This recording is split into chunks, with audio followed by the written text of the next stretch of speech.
Jim, I trust your home is okay? My home is okay. As far as I know, it is not burned down. And my friend who lives in Los Angeles also, house has not burned down last I checked. But, things are changing by the second in L.A. By the second in L.A. So this chaos, I was trying to explain to people, you got to nip it in the bud. And you don't want it to spread other places. And you're seeing a lot of the police chiefs and people around the country, even in the blue cities, are saying, we're not going to let this stuff happen. Wackiness happens in California a lot. But it is a small area that they've contained themselves to. But they've done one thing, which is the freeway, the 101. And that is the thing I think people don't realize pisses off the average Angelino. Yeah, if you really want to lose support for people, start walking on the freeway at rush hour or even any time in the 101. It is the main thoroughfare, is the main artery through downtown Los Angeles if you're trying to avoid downtown Los Angeles, and you will piss people off very quickly. For some reason, the LAPD and the CHP are very submissive about it, and they will just let them march because it's a quote unquote, air quotes, peaceful protest, and they let them walk wherever they want. And when they get on the freeway, they just sit there and they camp out, and it creates a mess. And it is just chaos because there's no other really way around it without going through downtown LA. And it's just crazy when they let them do it. So the police chief, you got the new DA because you got rid of Gascon. Finally Gascon's gone. You got the new DA. Do you think he's going to do anything? Because, part of the thing is, arresting people, then releasing them and never doing anything also isn't a deterrent. No, that's what I wanted to say. When you say how many people have been arrested, I want to say how many people are brought up on charges. And I'm afraid there's not going to be very many. I'm going to guess probably 20 maybe will brought up on charges, the serious ones. The ones that are throwing the cinder blocks off of the overpass onto the CHP cars, those will probably get prosecuted. But for the rest of them, I doubt that more than 10% or 15% will get charged. That's just the way it is in LA. They just don't really enforce the laws because they're afraid that, again, sanctuary city, they don't want to get anybody in trouble. They don't want to get anybody any visibility where they might come up on some ice list and get deported, because that's not what we're here for. That's why they don't crack down on any of the vendor carts in Los Angeles. Those are almost exclusively illegal aliens, but don't want to do that because you don't want to bring any attention to these people because they're just here trying to earn a living and poisoning you at the same time. Yeah, but those hot dogs, though, until you die, they're really good, right? But then afterwards, you're like, oh, that's horrible. You've lived under Gavin and the insanity that is, and he wants to be governor so bad. You were talking about before the show, and for you guys didn't know, Gavin tried to make not a U-turn, but a little bit of a, not a 180, but, maybe like a 120 to the right a while ago with homelessness and a few other things. But the minute this comes out, he jumps all over this. Yeah, he's tried to shuffle back towards the right. He's got the podcast. He had Charlie Kirk on. And he's trying to make himself, he wants to be able to present himself as a centrist. Gavin Newsome wants to be president. Gavin Newsome wants to be president probably more than anything that anybody else wanted. No matter how much you wanted a bike when you were a kid, Gavin Newsome wants to be president more than that kid wants that bike at Christmas. He thinks it is his calling in life to be president, and he will do everything that he can to get there. But he knows he has to move back right. He can't run on his record in California. He tried to start cleaning the streets up at about August of last year, but then come December, when a lot of the bills came out of the assembly in the state legislature, where you've got a 2/3 majority of Democrats, and there's some real wacky bills that come out every year. There's some really wacky bills that don't make it that far, but some really come out. And he basically signed off on some of the bills that were basically some of the worst bills that were out there. So now he's kind of like moving back. And then he came out the podcast, so he thought he was moving back to the right again. But then he does this. He keeps kind of gets sucked back to the left. So basically he's positioning himself as the best progressive candidate. But that's great, and he may win the DNC nomination with that, but he's never going to win a general election with that, because he's going to be the left of Kamala Harris, and as we saw in 2024, that is not going to be a winning strategy for any Democrat. What's it like living under Karen Bass's regime? Karen Bass was one of the three people that was possibly on the list of vice presidential nominees for Joe Biden in 2020. It was her, it was Kamala Harris, and I'm losing the name of the lady from Oakland. Of Oakland. What's the $50 minimum wage? Exactly. Yeah. So basically, Karen Bass is easily possibly the worst choice of those three. So if you look at a list where Kamala Harris is your best choice, you can get an idea of how bad Karen Bass is. She is horrible. She was in Ghana when LA burned. Where was the deputy chief? Oh, he was on leave because he just phoned in a bomb threat to the city about 3 weeks earlier and was on administrative leave before winding up in jail. That is the type of people that she has in her administration in Los Angeles, and it is a disaster. Los Angeles, and I don't think people realize the battle that goes on in LA, because the city council, which is paid gobs of money, they're over $200,000, right? Yeah, I think it's like 212 or something. Yeah, I mean, they're paid ridiculous money. Was it last year when they had the issues with they got all caught on tape talking bad about the Mexican residents? I think it was 2 years ago. Yeah. And they are the far left progressive. There's a thing called DSA, Democratic Socialists for America. That's what a majority of the LA City Council is made up of. They are the progressives of the progressive. They basically, communism is not really moving quick enough for them as far as they're concerned. Capitalism is just usurping people's money and taking away their property rights. And it's just crazy. And they all got busted, but only one of them, I think, wound up going down because Kevin De Leon was one of them. Yeah. And basically they just kept basically just saying no. And nobody really wanted to recall them because, well, they're progressive. And because the districts are kind of broken up. I wouldn't say they're broken up racially, but pretty much kind of racially. But kind of they are. So they're basically, they're supporting their own in those districts. And unless you get one of those odd districts that's got a lot of, cross ethnic people living in it, basically, no, they're just going to support their own in those districts. And there's work to maybe expand the districts. They're already up to, I think, 14 or 15, because you are talking about 6 or 7 million people in the city of Los Angeles. So they're looking at trying to expand it. But no, for the most part, they just, even that wasn't enough to bring 2 of those 3 people down, as far as I remember. Which is insane. Talking to Jim Kennedy Institute of Public Policy Research. He's in L.A. You lived through it. Like I worked in the 92 riots. 92 riots were chaos and crazy. I was explaining to people yesterday, the size of the 92 riots it's a different world, because it encompassed so much. And, even I remember the firefighter said, look, our goal is to contain, not let it spread. We're not going to stop a half of this stuff. Same thing with the police. Their goal was basically don't let it get to the white neighborhoods, is what a lot of them said.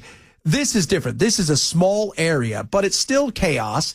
And there's just as many looky-loos down there as there is anything else. Yeah, there's a few. You touched on it earlier with the agitators and stuff. There's a group of paid agitators because they show up every time that there's some sort of an incident. Because this is not the first time that they blocked the 101. This happens on a semi-regular basis, maybe twice a year, where there's something that'll irritate them and they'll wind up blocking the 101, or they'll wind up protesting in downtown LA for various reasons. No, the 92 riots were a serious thing that affected large swaths of LA, especially South Central LA. These are nowhere near South Central. These are all downtown LA. But you are correct. Basically, they let them do what they were doing until they started marching towards Beverly Hills, and then all of a sudden they must be stopped at that point, because that was a bridge too far. You cannot burn Beverly Hills. Oh, that's just not going to be allowed. Yeah, I remember talking to one cop, and he said, "I said we got to go do some stuff down in Palos Verdes." And he goes, "What do you got?" "We got to board some stuff up." And he looks at me, and goes, "Nobody's getting there." Yeah. And I said, "Okay." What do you think is going to happen with this case? How long do you think this? Because I think this is going to go, because you're going to have I know Karen Bass has put quote unquote, because there's nothing to worry about here, but let's just put a curfew in. I think it'll go for the next couple of days. I think it'll get through whatever, no King's Day or whatever on Saturday. Then I think it's done.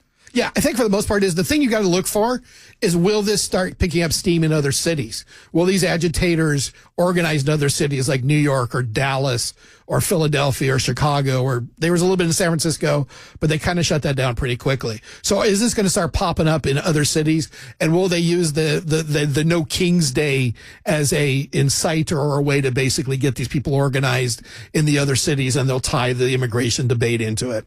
Talking to Jim Kennedy Institute of Public Policy Research. We talk politics. He comes on my show every week. We talk all kinds of politics. What did you make of Elon today? Just real quick about I was joking about the whole. He's like, I'm kind of sorry about like the thing, They're like, which thing was that, Elon? The one where I was like, oh, we should recall the president. I don't think that was the one. I think the one where you called him a pedophile essentially in front of 200 million people probably has him not wanting to be your pal right now. Yeah, I think they'll patch that up. They need each other too much, and if they're going to continue to draw money, Elon is worth $214 billion. He can keep throwing $400 million per election and not really dent his bank accounts. And with the passing of some of the people in the Republican Party, he's their largest single donor at this point. I mean, he is the George Soros in the sense of the Republican Party right now. and they need him. And Trump knows that if there's going to be a mega legend or a mega, history going forward, whether it be J.D. Vance or whoever it's going to be in 2028, that he still needs Elon's money because Trump's not going to fund himself. That's one thing about Trump is you always use other people's money. Yeah, well, you always use other people's money if you can. I mean, he's no fool. And J.D. Vance and Elon, for those, they're actually pals because J.D. worked in the venture capital thing for a while. Him and Peter Thiel. There's a group there that are friends. And J.D. kind of was, a lot of people said he was Elon's pick. Yeah, and Elon knew him, and Elon knows Don Jr., and they're all friends together. So yes, I think that'll if it goes to JD, that doesn't necessarily mean, because unfortunately, things can happen, things can go south, and it can be somebody else that comes up in 28. Obviously, if nothing gets screwed up, JD is the odds-on favorite in 28. But we've got a lot to do, and we've got lots of economic issues to clear up, and we've still got a large national debt, and we still have a large deficit to take care of. And by 28, those numbers are going to get a lot worse, and the debt's going to get a lot worse unless we start doing something to cut the spending. What do you think of the gas prices out here?